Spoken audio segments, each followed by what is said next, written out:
Samantala, pondo ng taga-oposisyon kabilang na ang Duterte Bloc, iniipit umano ng Malacanang. Si Mean Corveras na detalye ng balita.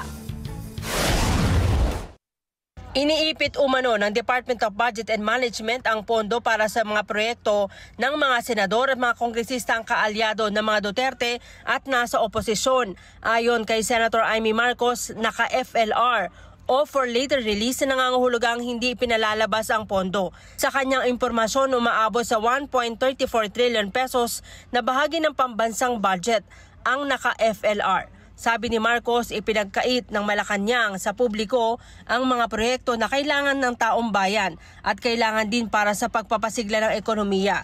Nababaliwala rin niya ang kapangyarihan ng Kongreso na maglaan ng pondo sa mga proyekto.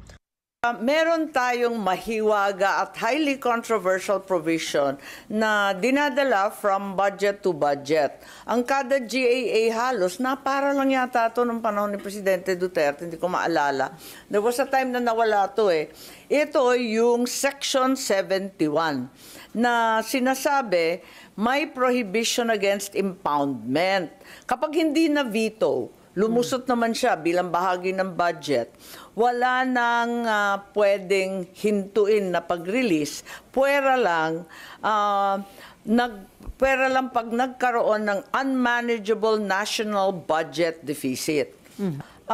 Kung wala naman unmanageable deficit, meron namang cash programming, meron namang prudent fiscal management, bakit kinakailangan pang harangin? FLR. At napupolitika pa, kasi alam naman natin, yung buong Duterte Bloc, naka-FLR. Ang bigat naman nun. Ang balita, may saro na, andyan na sa iba't ibang department, wala nang magawa yung DBM, pero nakatenga sa mga department.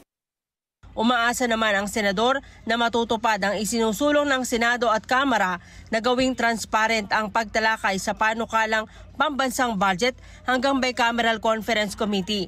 Kailangan anya ng political will na totoong babantayan ang budget at hindi mangyayari ang mga questionableng insertions. Dapat nakita natin kung sino talaga ang nagbago. Doon ba talaga yan sa NEP pa lamang? O sa House ba yan binago? O yung mga senador ang may kasalanan yan? O biglang nagmilagro sa BICAM? Tulad ng 2025, maayos naman yun eh. Lahat okay eh. Tapos biglang sumulpot yung AKAP, biglang sumulpot yung wala ng PhilHealth, biglang sumulpot na tinaga yung mga pensyon at saka 4Ps. Sa BICAM lang naman yun umapir eh. Pag tinutukan mo every step of the way, makikita mo kung saan nagmagikan. Magiging maliwanag. Kaya RG, para sa akin, every step of the way, i-digitize na. Mean Corveras para sa Mata ng Agila, matatag, matapang, matapat.